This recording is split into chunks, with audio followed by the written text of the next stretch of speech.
Michael Dunn, the former General Motors executive, is one of the smartest and brightest minds in the global automotive industry. And more people should be listening to what he says, because what has just happened in Mexico is being repeated everywhere else. It's sort of crazy to me that the United States most people in the United States don't realize what has happened to the Mexican car market. It's been completely transformed.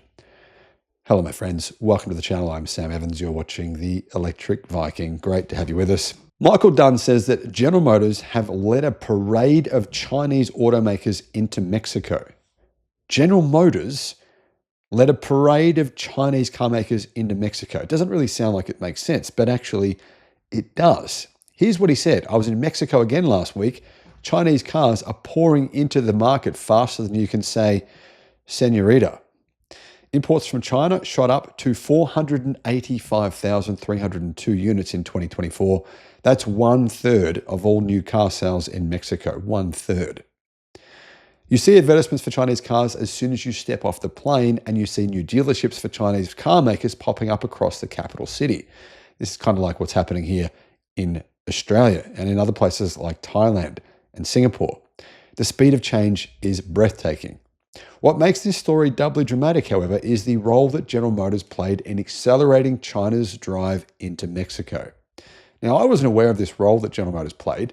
This is actually a fascinating story. Michael says that America's General Motors? Yes, that General Motors.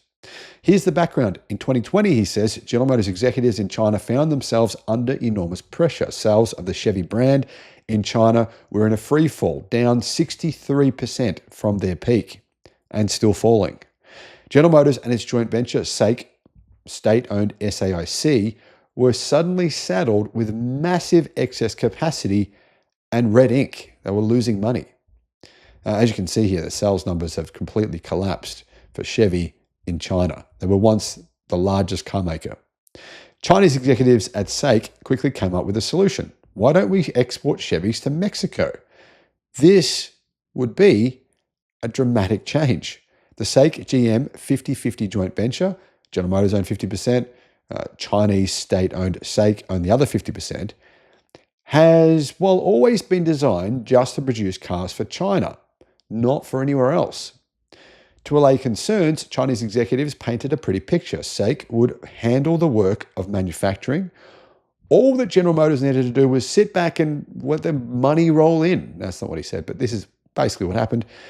All GM needed to do was tack on the Chevy brand, put the cars on boats, and have Chevy dealers in Mexico deliver the cars. Made in China, Chevy sales started fast and rocketed higher every year, reaching 146,000 in 2024. That was a massive 71% of all Chevys delivered in Mexico last year. 71 of all Chevrolets sold in Mexico were from China. And obviously, as you can see, 50% of each of those vehicles were owned by a state-owned company in China. The money guys at General Motors saw the deal as an elegant solution, almost genius. We are making incredible profits exporting from our China joint venture to Mexico, an exuberant General Motors executive recently told Michael himself. They were giddy. Look at all this money we're making. Come on, GM people. By now, you must understand that the Chinese business person never does something for nothing. The deal instantly handed half the revenues and half the profits of every Chevy export to SAIC, SAIC. More importantly, the arrangement gifted SAIC direct access to a key new overseas market, distributors, marketing, everything they needed to survive and thrive.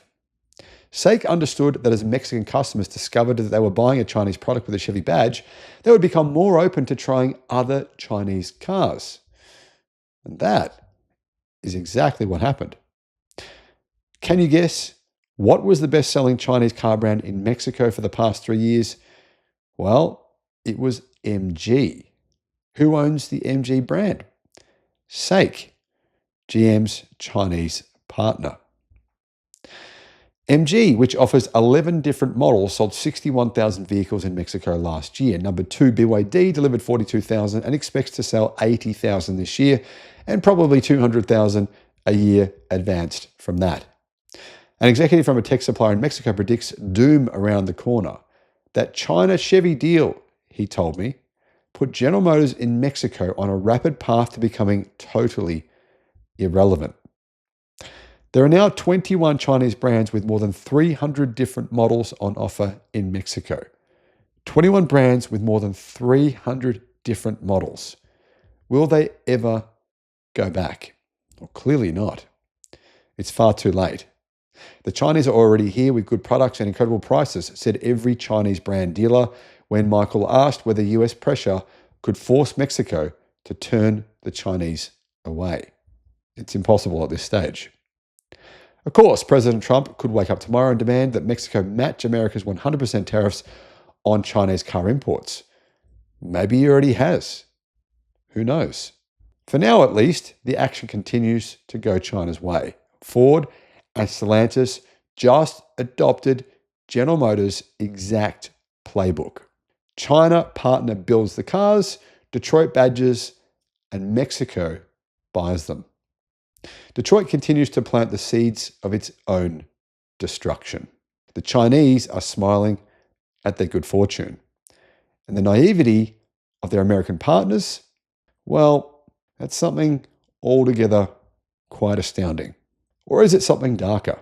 Detroit selling out Detroit. Now, guys, if you'd like to subscribe to Michael, I'll put a link in the description below to his monthly newsletter. Thanks for watching.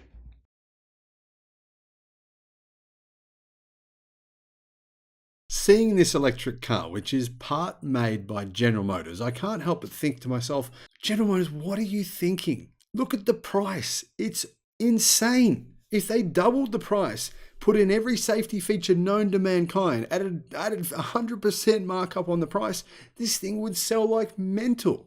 I believe this would be the best-selling car in the world easily. It would spank everything if GM just said, yep, let's do it. But for some reason, they're not. Hello, my friends. Welcome to the channel. It's great to see you. Thank you for tuning in. My name is Sam Evans, and as you can see, this car has me excited. First of all, just want to say a big thank you to our Patreon supporters. Thank you so much for supporting the channel. Really, really appreciate it. And everyone who has contributed to my wife's GoFundMe campaign for her cancer, her stage 4 cancer diagnosis, so-called incurable cancer. Your funds have been massive. 4,400 people have donated, and every single cent makes a huge difference. It's basically enabling me to just research the hell out of everything. I've spent so many hours doing that to try and figure out the best way to try and find a cure. Now, if you're wondering about that case or what's going on there, I'll put a link in the description. The new SAIC GM Wuling electric car called the YEP, as in YEP,